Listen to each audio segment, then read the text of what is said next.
You're listening to Amazing Radio. This is Amazing Afternoons. Delighted to say that I'm joined by Elizabeth Liddle and Billy Smith on the line with me right now. How you doing, guys? You all right? Great, thank you. How are you?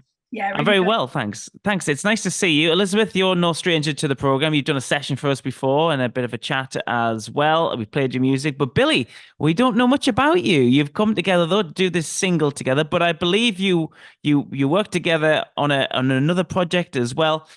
Tell us a little bit about yourself, Billy, before we get into the chat about the single. A bit about myself. Well, I'm mainly a guitarist. First and foremost, that's how I grew up playing guitar. Then I met Elizabeth when I started joining a band in 2021, a band called Moomax, which is like a funky soul sort of band. But we both bonded over 60s and 70s records for this one, and we just wanted to make a nice solid single that sounded like our favorite records, really.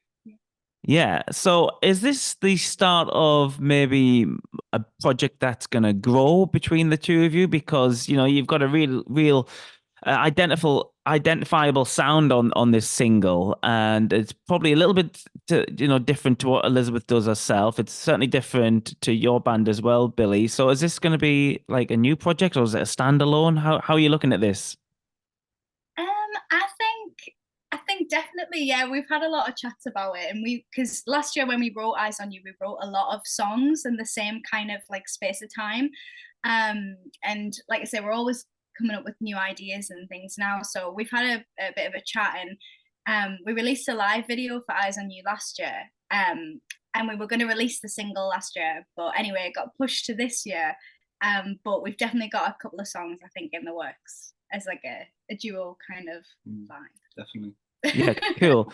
And Billy, there's definitely a kind of Americana, West Coast, like you said, 60s, 70s influence going on in this track. Previously spoke to Elizabeth, and she obviously shares those influences as well. What is it about that kind of classic rock sound that appeals to you so much? I guess it was my granddad really who gave me all my records when I was younger, and it's just that sound that resonates with me really, like especially like the bands that were coming out of England at the time, like it's like the Beatles and the Who, the Kinks, Small Faces, all that stuff that I started with. And obviously you go over to America where there's like Crosby, Stills and Nash and Mamas and the Papas and stuff. But it's just that warm like sound and nostalgic sound about it. I just love it. Yeah, that's cool. There's quite a few bands that I was listening to the single this morning, and it reminded me of a few more contemporary modern bands as well. Things I wrote down was like Tongue and Bill Callahan, Smog and Midlake, things like that. I don't know if you've referenced them in your music or your current listening as well, but there's definitely a kind of alt country thing going on, which is coming through a lot. I think, bands like people like Phoebe Bridgers and, her band Boy Genius is doing this kind of old country thing, and getting quite a lot of success with it as well. Not necessarily in the northeast of England, though. So you must stand out quite a bit, though. I don't think we thought of that when we were actually recording it. Like all we were thinking of was we kept going over the record player in the studio and putting Rumours on by Fleetwood Mac. We were trying to get that like drum sound and stuff. But newer stuff, I'm guessing bands like, I've heard the Lemon Twigs before. Yeah, absolutely. They've been on this show a couple of times. Oh, really? No Yeah. way. I'd love to talk to them. But yeah, They were crazy. They were absolutely insane. like the Lemon Twigs and Wise Blood and all that, like Yeah. that sound, and yeah, I guess that's what we Those were going people for. who are trying to get that vintage sound and doing Yeah. it really well, definitely. I know for me, like I love country music, so Oh yeah, I definitely. kind of feel like when I started, that's kind of where I was really influenced. So I don't know, maybe if that comes through a little bit. Like But Emmylou Harris. Have you heard of yeah. Emmylou Harris? Yeah, absolutely. Yeah. That Yeah. was from that time, like the 70s. But we went to a record shop recently. We found a record that we both wanted, Yeah. and that was like But then you unbelievable bought record. it, and then I had it. Then you So we bought it ordered me twice. it. Yeah, yeah. Yeah, there's quite a famous kind of tradition of male and female duo acts in country. Cash and Carter being one of the most famous ones, I guess, as well. But I guess with the sound though, you're always going to need a nice space or a good collaborator in terms of like a studio space and a producer or engineer trying to get it, because the lo-fi sound, which is probably easier to do, by rolling out a couple of mics. I think you're right, Billy. You touched upon something about the warmth and the roundness. You need a bit of expertise on that as well. So who you been working with on this single? We've been working with Dee Dowling, who I've recorded all my music with. So we went in the studio last year. And like I say, like what Billy just said, we kind of just said, right, we've wrote this song, we want that Fleetwood Mac kind of like influence vibe, and Dee walked straight over to the record player and put Rumours on.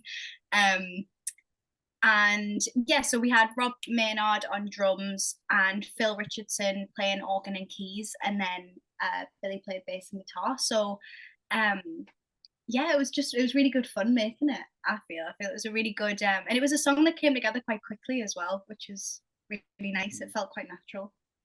Yeah, it's always a good sign if it comes together quite quickly. So if you have more in the vault and there's more plans to do more of this kind of thing, does that mean you would take it out on the road as well as the duo with people helping as well? Yeah, we've already been offered some gigs, haven't we? Yeah. But which I wasn't expecting really. Oh, neither was that. Because we don't really know whether to blend it as like a band or just keep it as separate artists, but also like the Sonny and Cher, like all that. Do you know what I mean? But it was referred. It was a Sonny and Cher, but it's like totally not. But I'd love to go on the road and do it definitely.